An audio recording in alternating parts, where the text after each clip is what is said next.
Hi, welcome to the video. We are currently driving along Kings Mill Lane.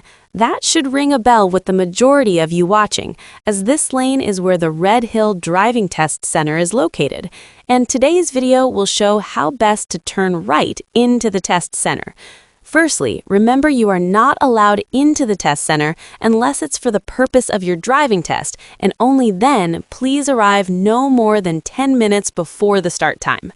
Okay, so this lane has a speed limit of 40 miles per hour. However, we shouldn't be anywhere near that speed. The difficulty for this turn comes from the road bending around to the left, leaving vision of oncoming cars very limited. Therefore, it makes the decision of, am I safe to turn, a tricky one. So which gear should you use?